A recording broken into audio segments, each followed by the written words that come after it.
your central bank's digital currency is likely not going to help you. That that money is going to essentially be just a loyalty scheme card for your government, and really, it's going to be Bitcoin. I think it gets less and less outlandish every day. The idea that you're going to need Bitcoin to buy meat and fuel.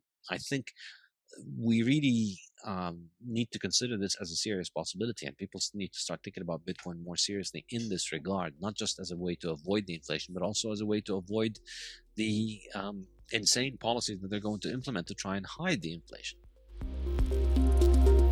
Yeah, there's a lot of interesting issues there. This one thought is that you look at the common there are a bunch of common denominators among these things that you're mentioning, but one is definitely the idea that human freedom is a destructive force that needs to be virtuously corrected by government. And there's always a plausibility of that kind of thing, because in a sense, well, human beings can do bad things. And like, you can't hypothetically rule out, yeah, we could be doing something in the aggregate that was causing some major problem.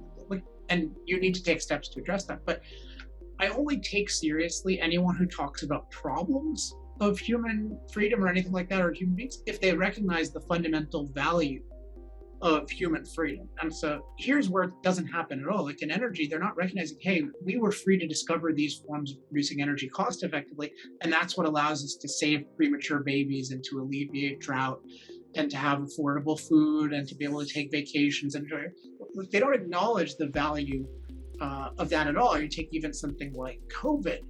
There's just not an acknowledgement of freedom is so crucial to develop different approaches to treating or preventing this kind of thing.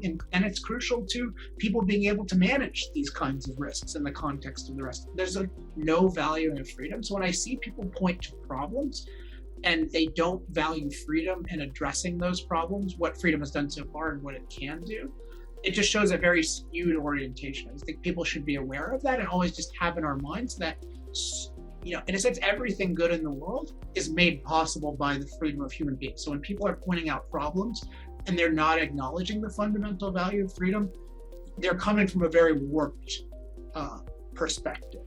And you cannot trust those people to do anything good with respect to your life. And if they have a good idea, like if they have a better idea about meat, like they can try to persuade you. But notice, they don't try to persuade you. It's like they don't, or money or healthcare, like on money, they're not like, hey, we've got this really good way of managing money with this printing press and these computers. You can use it if you want, right? It's like, no, we have legal tender. You have to use it. Or with healthcare, it's not like, oh, we've got this great Obamacare idea.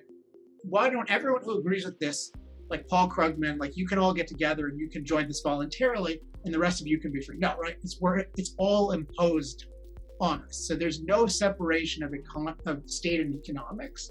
And there really just should be in all of these areas. It's just another perspective where it's a very warped orientation that doesn't value human freedom. And those of us who do value human freedom should just always look at the world as freedom made this possible. And then I would also add fossil fuels made this possible. Anyone who doesn't acknowledge how good the world is because of those things cannot be trusted to advise on policies for the future of that. Absolutely. One particularly extremely scary part of this is the way that Bill Gates has taken to talking to us like he's a school headmaster, just informing us of the decisions like of what's going to happen. The meat thing you said is crazy.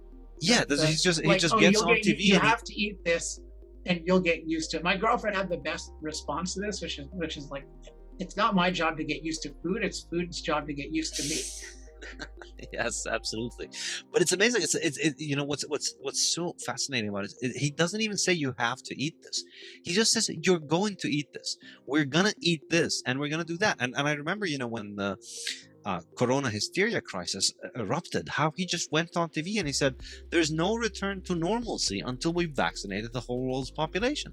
And it's just he issues those edicts as if he really is a school headmaster informing children, you know, this is what you're going to be eating today.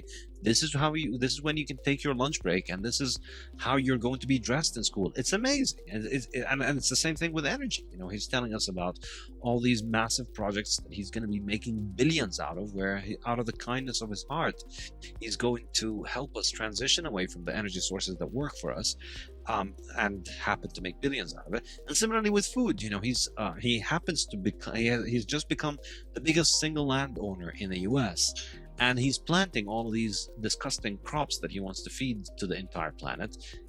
Coincidentally and conveniently enough, the same things that he argues will save the planet from cow farts. How utterly convenient. Thank God for Bitcoin.